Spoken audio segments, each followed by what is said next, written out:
Vanderbilt is poised to win 7+ games in 2026.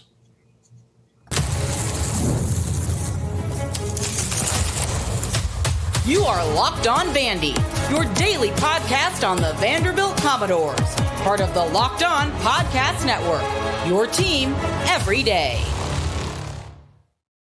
What's going on, everybody? Welcome into another edition of the Locked On Vandy podcast, part of the Locked On Podcast Network, the #1 sports podcast network in the world.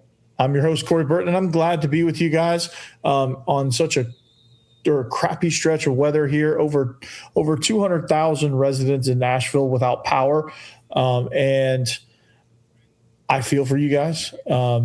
And I hope everyone is safe out there, first and foremost.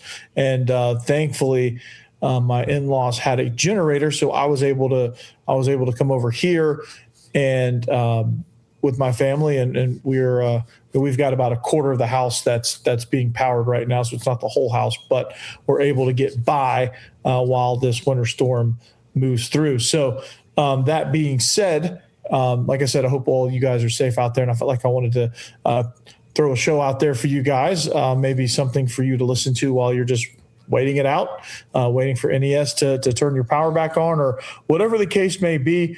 I felt like I needed to, if I had the ability, to be able to give you guys something to consume. So that being said, we're going to talk about the weather and how it's going to affect this upcoming Kentucky game. Is it going to be canceled? It's likely going to be postponed, I would imagine, but you never know as far as that goes, depending on how conditions improve or not.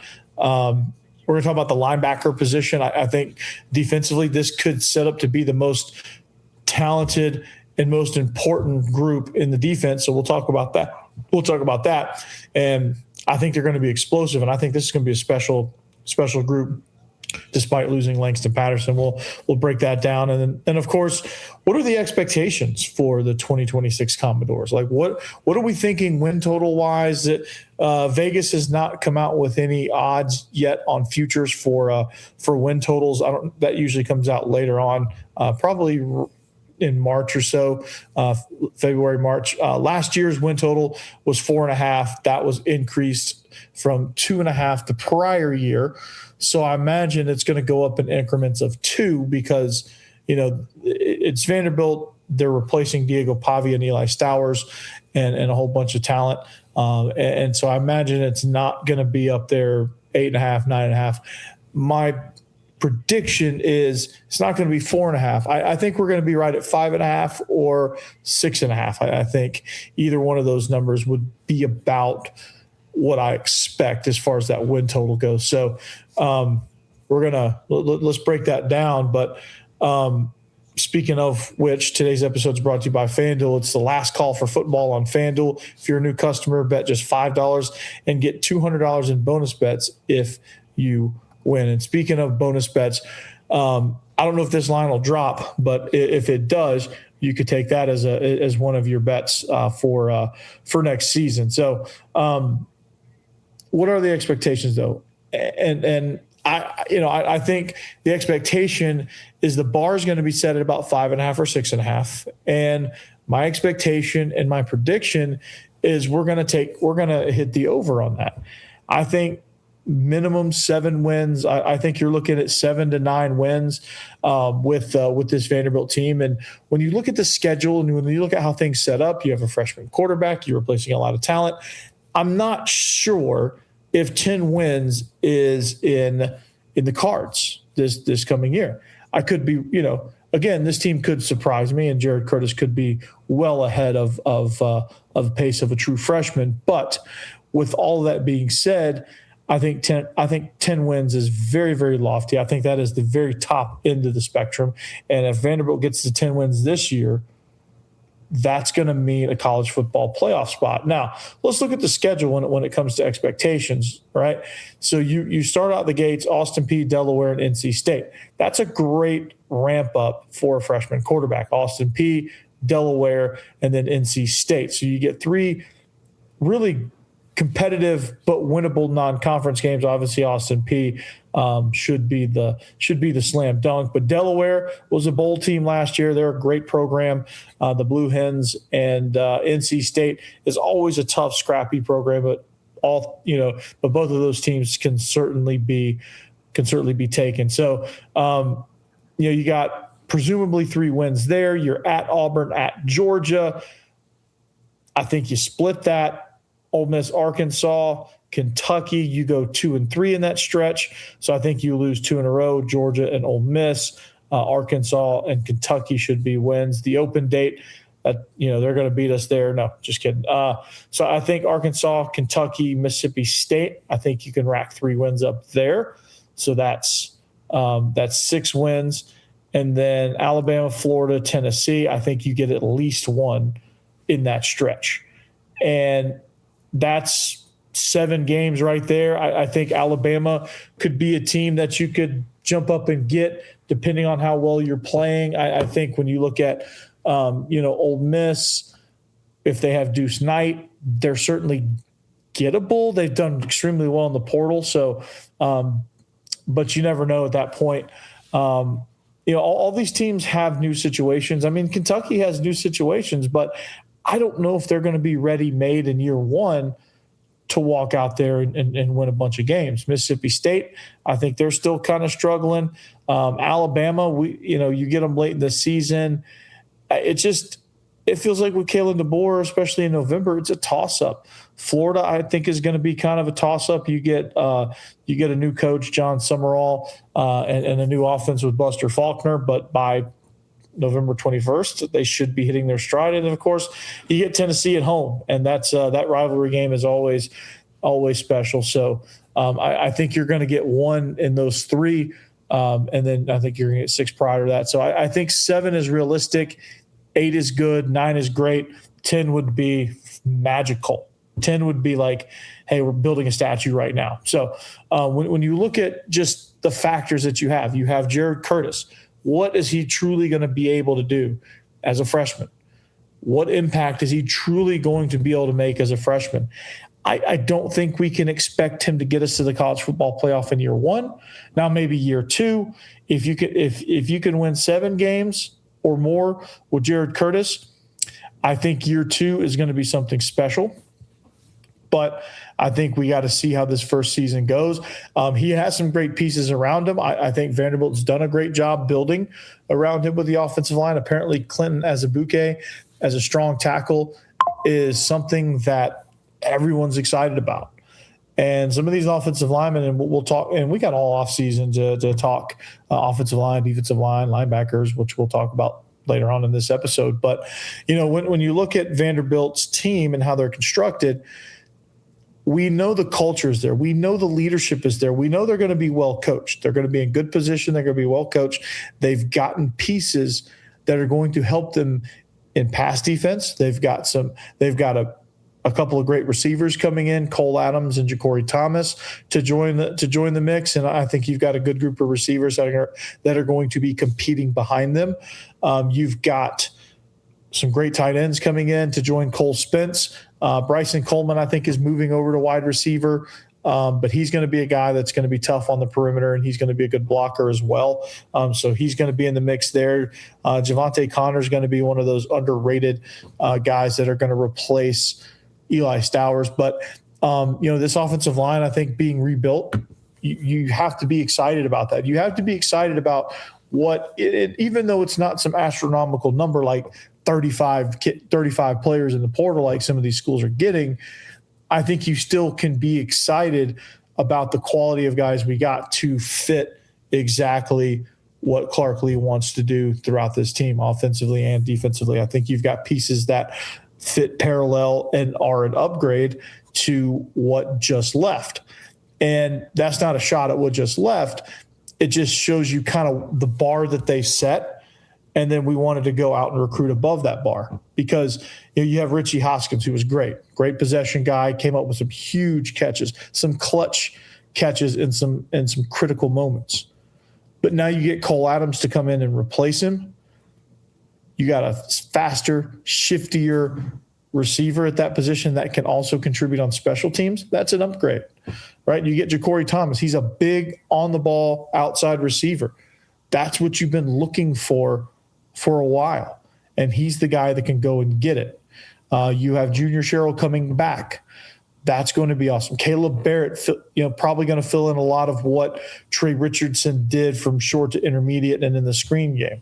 There's going to be a role for him. And then you have tight end wise. You have Cole Spence coming in. You have Maurice Vinny coming in also to back up Cole Spence. Cole Spence not coming in. You retain him, which is just as good as a portal haul. So you've got weapons. You've got Javante Connor also who can get open. You've got Walter Taylor coming in, big, athletic, still very raw at the tight end position, but somebody that you could throw in there for 10 to 15 plays and just let him roll and see what he can do and let him try to make an impact. Defensively, you got Ricardo Jones. He was all ACC and led the conference in interceptions. That can't hurt. I think you get more athletic at a couple positions on that defense, and I don't think you lose a ton of experience in the process, and that's good too. So everything about this team points to the fact that going backwards is not going to be a very long trip. It's usually like Vanderbilt wins 6 games and they come back and win 2. They win 2 for a couple of years, and then they jump up and win 4, 5, and then back down to 2. Like, that's the kind of the range. Like, they fall back down to the cellar, and I think everybody's expecting that. But I'm not. I think 7 wins is easily on the table. And I think that's a good number to set the lower bar too. And I think your upper bar, I think your range is about 7 to 9. I think there's a couple of wins that if you play it the right way, you can get them. I'm not saying they're guaranteed. I'm not even saying they're really coin flips. I'm saying that there's a couple of games in there that I feel like you can get. Being between Alabama, Florida, Tennessee, Georgia, and Ole Miss, I think there's a couple of games in there that are possible. Now, this is a tough schedule, and you move to 9 games, and that's a factor because this is going to be new for everybody. Injuries happen. There's a lot of things that present themselves throughout the course of a season. And when you add a 9th conference game in a very tough conference and a very physical conference and a very physically demanding conference, you're going to run into some issues. And teams might have injuries. Vanderbilt might have injuries. Alabama might have injuries. Florida by that time might be beat up. Who knows? Like there could be a multitude of things that happen, but I think this team's going to play. I think Vanderbilt's going to play hard. I think they're going to be well coached. I think they're going to be in a lot of great positions. And I think there's going to be a lot of games where you're like, okay, wow. I think there's going to be a lot of games where ultimately, because of the cultures that's been set, a lot of games that in years past, you'd be like, I hope we're competitive. But there's going to be games on the schedule that you walk away going, man, we should have won that game. We played well enough to win, and we didn't win. And you're going to be disappointed instead of being excited that you played a good team close. That's the difference in the culture as well. So it's to be expected now, which fires me up as well. But speaking of things that fire me up, the linebacker position, I think, is poised to be one of the best obviously on the roster, and is going to give this defense an edge. But I haven't looked at every linebacker room in the conference, but I feel like this could go up against any linebacker room in the conference top to bottom. We'll talk about them next.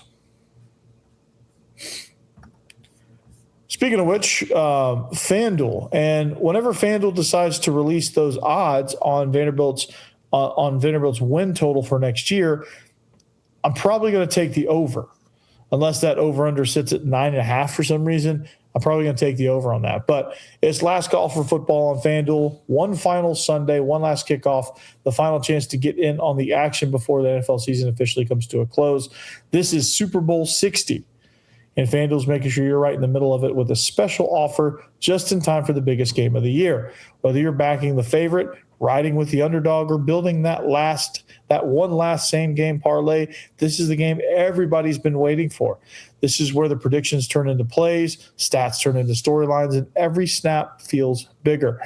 It's the perfect way to cap off the season and make the Super Bowl even more exciting from kickoff to the final whistle. And I haven't decided if I want to go Seattle or Patriots.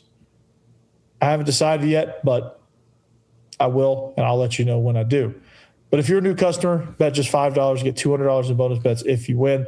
Make it count, because after the Super Bowl, the season is over. And then it's last call for football on FanDuel, official sportsbook partner of Super Bowl 60. So visit FanDuel.com to get started.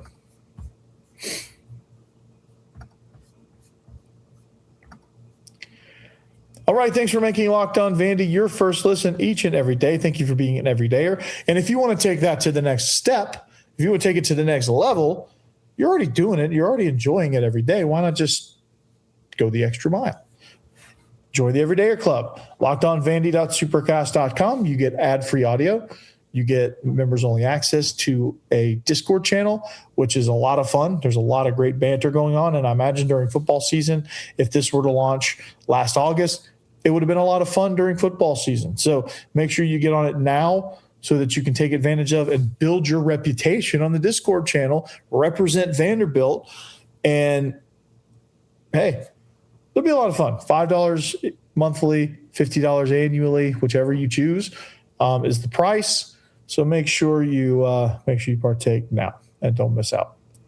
And like I said, thank you for joining me. Thank you for making us part of your day. Thank you for making me part of your day. So, and thank you for braving the elements and making time to hear me go on about Vanderbilt. And like I said, I hope everybody's safe. I really do.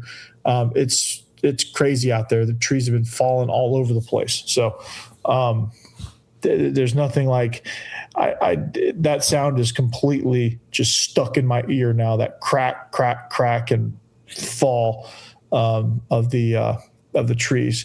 It's a sound that I won't forget for sure. And I was born and raised in Georgia, so we didn't have this kind of weather. Like maybe once in my life have I dealt with something like this, and it was in 1994. So, and I was a young tyke, so I didn't really know any better. So there you go. But this linebacker position is a group that really excites me. When you look at this defense, you analyze this defense, you're like, okay, we made a lot of changes on the defensive line, which I'm excited about the transfers we brought in on the defensive line. Made a couple changes in the secondary, bringing in a corner and a safety to kind of help bolster the coverage back there in the back end. But I think everything's going to run through this linebacking core because this is the most experienced group, probably top to bottom, coming back on this defense. And when you look at the way it's set up, and I love this picture too because it's Bryan Longwell just absolutely destroying a Tennessee player. This linebacker room is arguably the best position group on the team. Even though they lose Langston Patterson, they become more athletic and retain still a large chunk of experience. Longwell, Cowan, and Rinaldi headline this group, but Jamison Curtis, Austin Howard, and Josiah Broxton will provide stellar depth and allow Nick Rinaldi to be used elsewhere situationally. And that's kind of the valuable piece. Now, the projected starters are Bryan Longwell and Nick Rinaldi, which I presume Bryan Longwell will be the Mike, Nick Rinaldi will be the Will. Then you have your reserves, Jamison Curtis, Austin Howard, Josiah Broxton, and Daniel Vollmer. And then also I think your number one rotational guy with the starters is going to be Bryce Cowan. For some reason, I thought I put his name on here, and I didn't. He's listed up above, but he's not listed in the list of names. So, Bryce, if you're watching this, it was clearly a typo. They've got Amari Sanders listed as a commit. He could play the star position. He's a 4-star linebacker from FRA. Was for 3 days Vanderbilt's highest rated commit. So the thing that I really like about this group, though, is that when you watch this group play. When you watch Nick Rinaldi play, you watch Bryan Longwell is like he shot out of a cannon all the time. When he's probably the best blitzer on the team. Him and CJ Hurd are the two best blitzers on the team. And when you watch him play, it's like he's shot out of a cannon. And that's exciting. And as a fan, And I went to 2 games last year with my friend Matt Perkins, and who's a season ticket holder. And Bryan Longwell made 2 stellar plays in each game, both like he was shot out of a cannon. One was a blitz, and he almost decapitated the quarterback. The other was it was a bubble screen to the field, to the wide side, and he just took off and tackled the dude for a loss. And I was just amazed both times. So when you look at the linebacker position and you're thinking about this defense, or you're out there at the lunch table talking to your friends about why are you excited about Vanderbilt, you can say this linebacking core is going to be amazing. And you can say why? Because they're athletic and they don't lose a lot of experience. That is why this group is going to be special. Cowan comes in. He's good. He's pretty good in coverage as well. Longwell can do some things. Rinaldi is a utility guy. He can be used in a variety of different situations. And he's a guy that you can throw him out there on the edge. You could put him at star in some situations and give an opportunity to bring in Cowan and Longwell. Or to me, it would not shock me. And here's the eval again. It would not shock me if Jamison Curtis or Austin Howard came in there and made some noise in spring practice and really earned themselves a spot and earned themselves some time. It's going to be a room that I think you're going to see a lot of shakeup and a lot of competition. This is a room I'm excited about to see get after it in spring practice and fall camp as well. So the linebackers, more athletic, don't lose a ton of experience. Even though Langston Patterson, that one's going to be a tough loss. Langston Patterson played in the American Bowl with Corday Sidnor and did quite well for himself. But, the experience that he has, the football IQ that Patterson had, you're going to miss that a little bit, but I don't think you're going to lose enough of it to really be worried. But you'll always like seeing Langston Patterson play, and I always think he brought a ton to our defense. But these guys will now get a chance to do the same thing. So if you're excited about this defense, you can't be excited about this defense without talking about the linebackers. Now, because of the weather, because of the way things are, this Kentucky game, I don't know if it's going to play. I haven't heard anything officially as at the time of this recording, but I have a hard time believing with the conditions the way they are that they're going to be able to play this thing. So we'll talk about that impact and the weather impact next.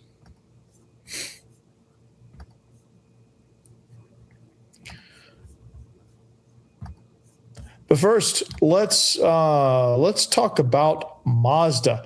It's a continuation of our historic segment, the spot where we highlight a player, a play, a fan, a coach. That moment defies the game and defines the team. This is Mazda's moving the game forward for those who show that there's more to score. There's more to the score than just what's on the screen. So Tyler Tanner is somebody that comes to mind. And when you look at Vanderbilt basketball, you can't talk about Vanderbilt basketball without talking about Tyler Tanner. That dude's a star. He had 24 points in a blowout of Mississippi State. And that guy is unbelievable. And these remind us of what it really takes to raise the bar. It's that extra work off the court, dialing in every detail, giving it that extra fire, the grit, and I never quit. So we put that same passion into every model. Highlights make the reel. But what it took to get there makes it count. That's why there's more to a Mazda, because there's more to you.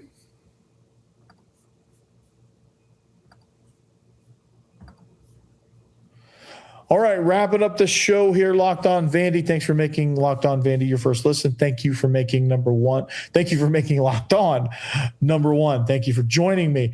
But as you sit here and as you look out your window, like myself, you could probably guess, and this is an educated guess at this point because nothing official has come out, but you could probably make the assumption and make the guess that this Vanderbilt Kentucky game that is supposed to happen on Tuesday, I'm not so sure it's going to happen because it's a pretty significant ice storm that just rolled through. There's still at the time that I'm talking to you right now, it's 0 degrees out there right now, and there's still over 200,000 people without power. Now it's slowly coming back on, and Nashville Electrical Service, NES, has been phenomenal in trying to get power back. But I don't know that this game's going to happen. I don't know that it should.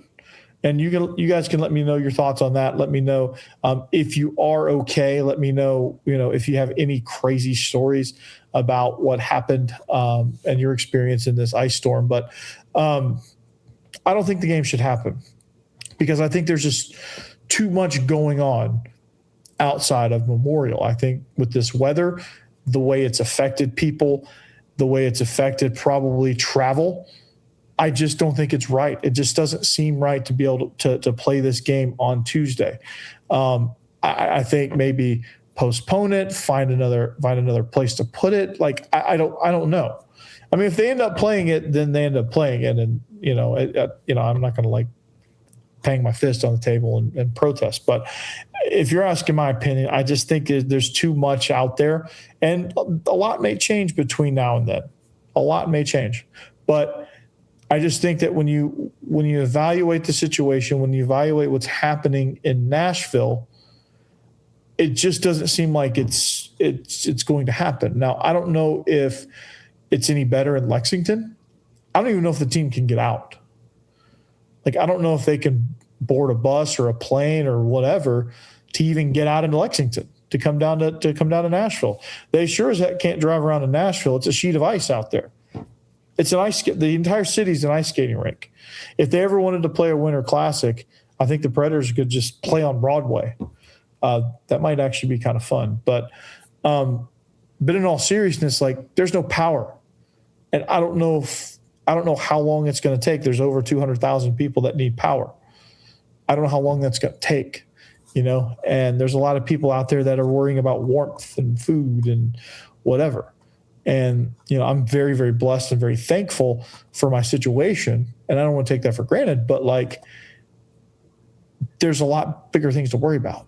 And so I don't know if that, I don't know how much that impacts the game. I don't know if you guys out there that are struggling want to go to a game. You may want to. Some people like to do that, but some people need that maybe. But I just don't think it's going to happen. And it'll happen when it's supposed to happen. They'll make some adjustments and things like that. I think Tennessee's game is postponed. So I imagine Vanderbilt will follow suit. It just makes sense. I don't think things are going to be well enough by then to be able to play this game. So, but like I said, things can change. Things can turn on a dime, as we know. But like I said, outside of basketball, it's good the team's finally back to normal. It's good that they finally kind of got back to who they are and what they are. If you want a bigger breakdown of that, obviously go to my last episode. But this thing has just been crazy. The storm has just been crazy. Fortunate to have a generator and being able to come to you with a show. So I'm very, very thankful for that. I'm very thankful for just being okay. And I hope you guys are okay out there as well. And like I said, I'm praying for you. I'm thinking about you guys. And with that, I'm going to get out of here. But until next time, I'll see you when I see you. Anchor down. Peace.